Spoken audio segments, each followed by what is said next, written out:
Hello folks, the Celtic Nerd here bringing you another nerdy video. Alright, it's time for us to check in with our oh, it's not all the companions. Sorry, my bad. I thought it was every single one of them. No, it is only a select few, one of which will be back in about 5 seconds. So let's go talk to our rookie companion, Bowder. I take pride in my work.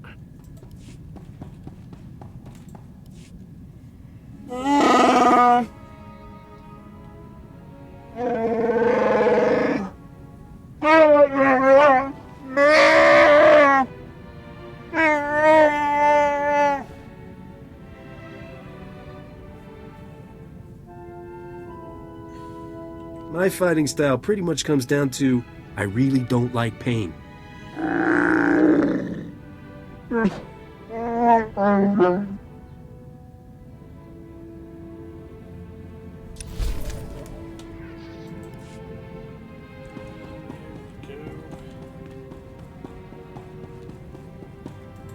They should make every Jedi kid spend time in a war zone.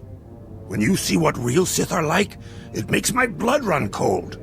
And don't make any fish jokes there. I'm serious. It makes you see why the Jedi make such a big deal about not giving in to the dark side.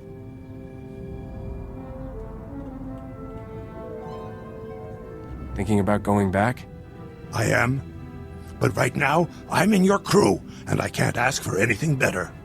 But Master Lauren was right. The road to the dark side starts with things we all feel. Jealousy, greed. They're all the seeds of it. I'd rather spend the rest of my life meditating on a cold rock than turn into that.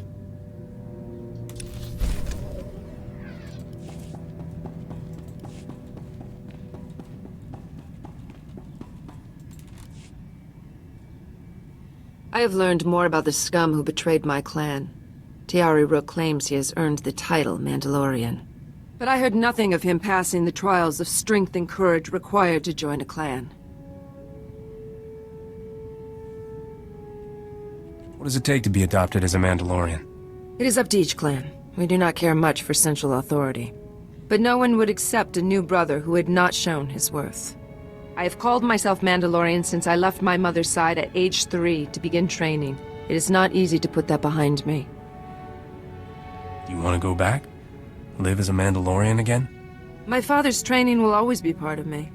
I had a jetpack and blaster before I ever had a friend. Keba Jirir, Gara Day. Jagisha Day. Kotla Adalisha Day. Kotla Shaya. Train your sons to be strong, but your daughters to be stronger.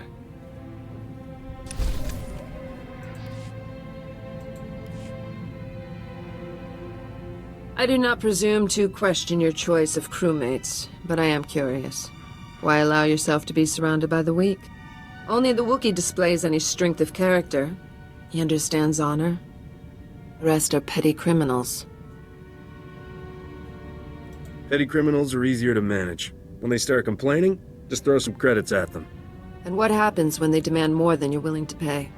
One thing a Mandalorian never has to question is a clanmate's honor. I could always count on the strength of my fellow warriors. I always sleep lightly aboard your ship.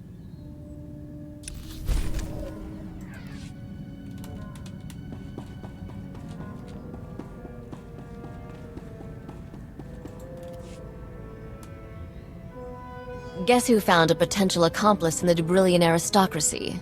Feast your eyes on this hollow-embossed, genuine flimsiplast invitation.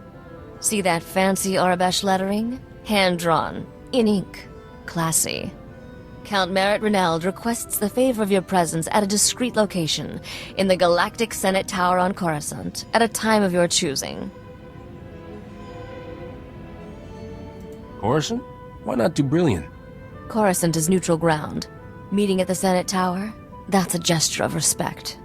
Count Reneld is one of the most popular nobles on Dubrillian. He's also secretly organizing a rebellion against the king. His invitation is addressed to Risha Drayan, royal heir to the Drayan dynasty. He's taking me very seriously. Watch yourself. Best case scenario, he thinks he can use you for his agenda. Well, obviously. The question is, can I use him back? I'm contacting him by holo to arrange our meeting. Wanted you here to help me get a read on him. Opening a channel. Whoa. This is a tremendous moment, your royal heiress. I grew up hearing tales of the Drayan dynasty, the great battles your ancestors fought. I never believed I'd meet a member of that proud bloodline in person. You have my deepest sympathies for your family's exile. Risha wants back into Debrillion politics. You can make that happen, right? You must be the starship captain who recovered the crown of Debrillion. My world is in your debt. The king wants that crown, and my head. He won't be happy if he finds out we're talking. The man has lost all reason. He must be removed from power, but in a way that spares our world a bloody civil war. I believe the common people and aristocracy alike would embrace the Drayan dynasty heir, especially if she wears the crown of Debrillion. Nothing is ever that easy. Skip to the part where our lives get complicated. It will not be enough to dethrone the king. He must be replaced by someone the people view as one of their own. Right now, you are an outsider. The only way to change that is to marry someone from the existing aristocracy. Get married? To who? Well, the only available suitor is...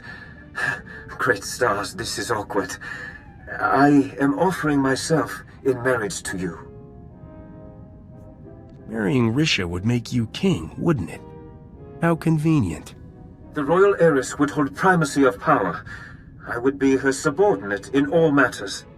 I understand my proposal is abrupt, but I wished to make my intentions clear and not waste your valuable time.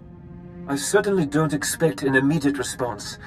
All I ask is that you consider this for the good of Debrillion. That'll be easier to do once we've met in person. I'm on my way to Coruscant. See you there, Count. Well, that wasn't awkward at all.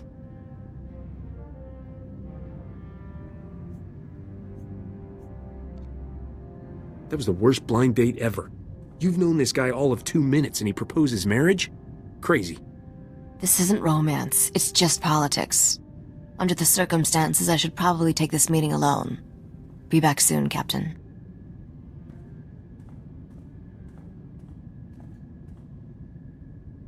Never talked to a complete stranger for that long before. Count Renald gives to charities, builds orphanages, creates wildlife preserves, and those are just his hobbies. You ever consider we've been wasting our lives?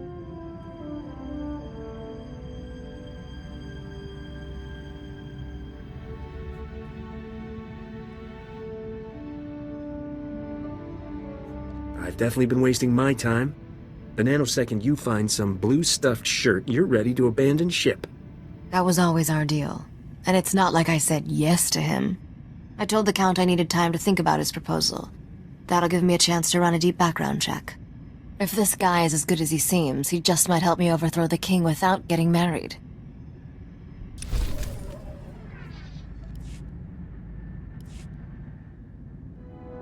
Count Renald is a man of his word.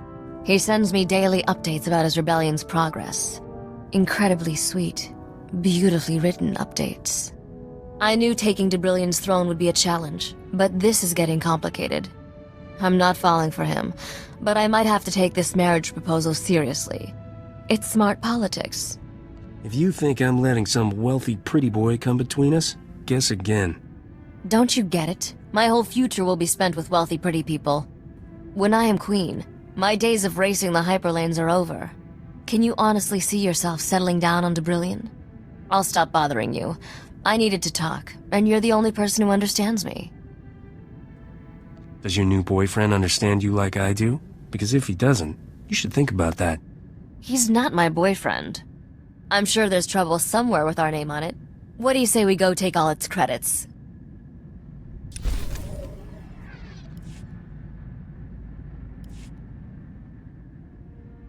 I can't hold off Count Renald forever. I have to answer his marriage proposal someday. But I want to make an informed decision. I was hoping you could help me out with that. In private. I have a lot to say on the subject. I recommend we lock your door, so our conversation isn't disturbed. You think of everything.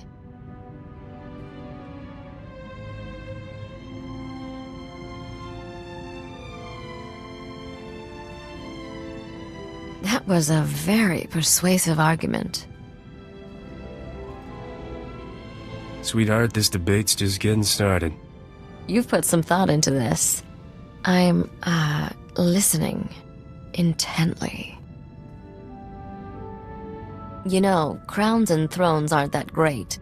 I could maybe live without them. Or you could trade in this starship for a palace. What do you think? You're the only treasure I need. Everything else pales in comparison. I'm not done talking to you. Well, that was an enlightening discussion. I think I'm gonna have to disappoint the Count. But first, I need some rest. Let's talk again later.